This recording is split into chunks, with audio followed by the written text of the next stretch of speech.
अस्सलाम वालेकुम dear students. आज के लेक्चर में हम बात करेंगे अबाउट लॉग एम्पलीफायर।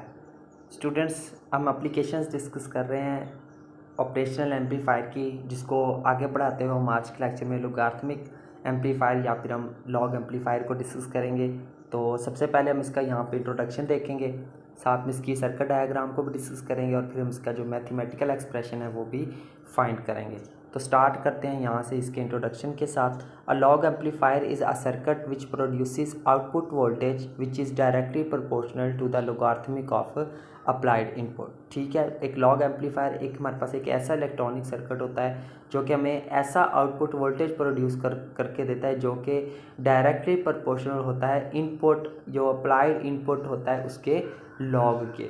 ठीक है, जो अप्लाइड इनपुट होती है हमारे पास उसके लॉग के या फिर उसके लोगारिथमिक के डायरेक्टली प्रोपोर्शनल होता है आउटपुट वोल्टेज। तो इस तरह के इलेक्ट्रॉनिक सर्किट को या फिर एम्पलीफायर को हम नाम देते हैं लॉग एम्पलीफायर का या फिर लोगारिथमिक एम्पलीफायर का। ठीक है, तो मज़ीद यहाँ पे देखें, it is an inverting amplifier. अब ये भी क्या होता है हमारे पास इन्वर्टिंग एम्पलीफायर होता है in which feedback resistor is replaced by a diode. अब इसमें क्या होता है, इसमें हमारे पास जो फीडबैक रजिस्टर लगा होता है RF, उसकी जगह पे हम उसको रिप्लेस कर देते हैं एक डायोड के साथ। तो वो हमारे पास क्या बन जाता है, लॉग एम्पलीफायर बन जाता है। ठीक है, सो मज़ीद इसके बारे में इंट्रोडक्शन में, input signal is applied to the inverting terminal. अब यहाँ पे हम पता है कि अब ये जो इन्वर्टिंग एम्पलीफायर ही बेसिकली होता है, तो इसका मतलब इसका जो इनपुट सिग्नल है वो भी हम किसको अप्लाई करेंगे, इन्वर्टिंग टर्मिनल को ही अप्लाई करेंगे through input resistors R1 while the non inverting terminal is grounded. अब यहाँ पे जो साफ ज़ाहिर है जो इनपुट सिग्नल है वो अगर हम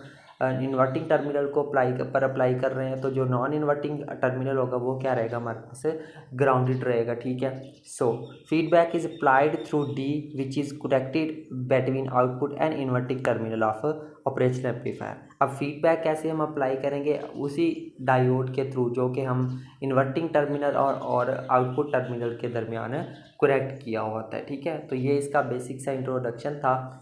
सर्किट डायग्राम की अगर हम बात करें तो यहाँ पे देखिए ये रही हमारे पास इसकी सर्किट डायग्राम। देखिए ये मुकम्मल सर्किट डायग्राम जो है एक इन्वर्टिंग एम्पलीफायर की ही सर्किट डायग्राम है। फ़र्क क्या है, वहाँ पे जो है वो यहाँ पे जो था वो फीडबैक रजिस्टर था, जबकि उस फीडबैक रजिस्टर की जगह पे हमने लोगारिथमिक एम्पलीफायर में उसकी जगह पे हमने क्या एडजस्ट कर दिया, एक डायोड लगा दिया। ठीक है, तो ये हमारे पास बन गया लोगारिथमिक एम्पलीफायर। अब हम इसका मैथमेटिकल एक्सप्रेशन फाइंड करेंगे तो उसके लिए डेफिनेटली हम KCL लगाएंगे किस जगह पर, एट एनोड A।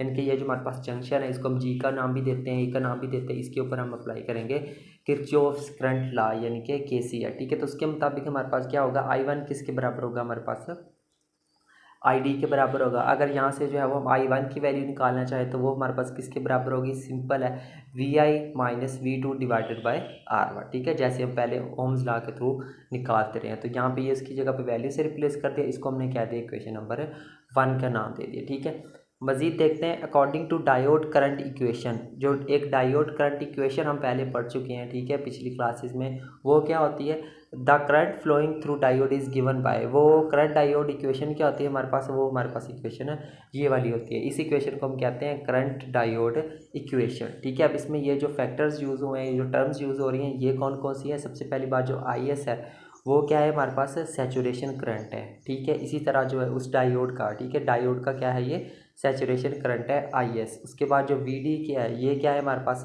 वोल्टेज है उस डायोड के अक्रॉस, वोल्टेज अक्रॉस डायोड। और इसी तरह यहाँ पे ये जो आपके पास जो ईटा है ये क्या है हमारे पास, आइडियलिटी फैक्टर हम इसको कहते हैं। ठीक है, ईटा क्या है, आइडियलिटी फैक्टर, एंड VT क्या है हमारे पास, थर्मल वोल्टेज है। ठीक है, सो हम कह सकते हैं कि by using equation number 2 in 1 we get. अब हम क्या करेंगे, यहाँ से इस ID की वैल्यू को हमने ये वाली वैल्यू को उठा के इस जगह पे पुट कर देना। ठीक है, तो हम इक्वेशन नंबर 2 को इक्वेशन नंबर 1 में पुट करेंगे तो हमारे पास ये वाली फॉर्म आ जाएगी। अब हम क्या करेंगे, अब हम पता है कि यहाँ पे ये जो आउटपुट वोल्टेज है वो किसके बराबर है, V2 माइनस V0 के ही बराबर है। ठीक है, इसकी जगह पे हमने इसको ये जो VD है, ठीक है, VD किसके बराबर है, V2 माइनस V0 के बराबर है, तो इसलिए हमने इसको जगह पे इसको रिप्लेस कर दिया। ठीक है, इसको हम क्या देते हैं, equation number 3 by virtual ground concept. Virtual ground concept के मुताबिक क्या होता है, अगर V1 हमारे पास 0 के बराबर हो तो V2 भी किसके बराबर होगा, 0 के ही बराबर होगा। ठीक है, तो वर्चुअल ग्राउंड कंसेप्ट के मुताबिक हम जहाँ जहाँ पे आपको V2 नज़र आ रहा है वहाँ वहाँ पे हम उसकी वैल्यू ज़ीरो पुट कर देंगे तो यहाँ पर भी ज़ीरो आ गया और यहाँ पर भी ज़ीरो आ गया। इनको मज़ीद सिंप्लीफाई किया तो हमारे पास ये वाली इक्वेशन आएगी। अब यहाँ पे जस्ट हमने इनको रीअरेंज करना है, ठीक है। तो रीअरेंज कैसे करेंगे, सबसे पहले ये जो आई एस है इसको उधर जाके हमने डिवाइड कर दिया वी आई के ऊपर।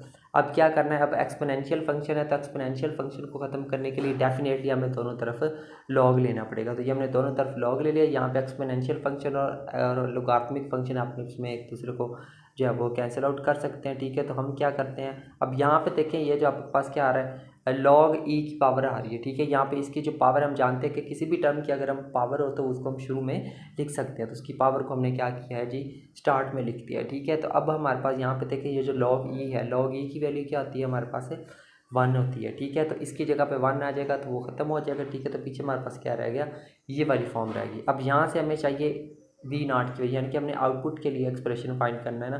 तो ये माइनस को भी उधर शिफ्ट कर देंगे, ठीक है। और ये जो नीचे ईटा और वी टी है ये भी क्या होंगी, दूसरी साइड पर जाके मल्टीप्लाई हो जाएंगी। तो ये वाला हमारे पास जो इसका फाइनल मैथमेटिकल एक्सप्रेशन आ जाएगा आउटपुट के लिए लोगारिथमिक एम्पलीफायर के लिए। इसको हम इक्वेशन नंबर 4 का नाम देके हम इसको वाइंड अप कर सकते हैं।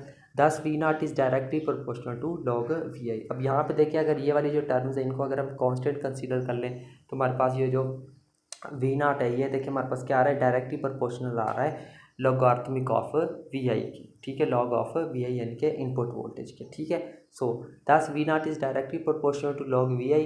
Here the negative sign shows that there is phase difference of 180 degree between input and output. यहाँ पे ये जो नेगेटिव साइन है ये वाला, ये क्या शो करता है, ये हमें बताता है कि इनपुट और आउटपुट सिग्नल्स के दरमियान 180 डिग्री का क्या क्या है, फेज डिफरेंस है, ठीक है स्टूडेंट्स। तो ये था हमारा आज का लेक्चर जिसमें हमने डिस्कस किया है लोगारिथमिक एम्पलीफायर को, उसकी सर्किट डायग्राम, उसका मैथमेटिकल एक्सप्रेशन और साथ में उसका ब्रीफ इंट्रोडक्शन भी हमने डिस्कस किया है। तो उम्मीद करता हूँ कि आज का लेक्चर आपको अच्छे से क्लियर हुआ होगा। नेक्स्ट लेक्चर में हम बात करेंगे एंटी लोगारिथमिक एम्पलीफायर की या फिर एंटी लॉग एम्पलीफायर की। सो मिलते हैं नेक्स्ट लेक्चर में, तब तक के लिए टेक केयर एंड अल्लाह हाफिज़।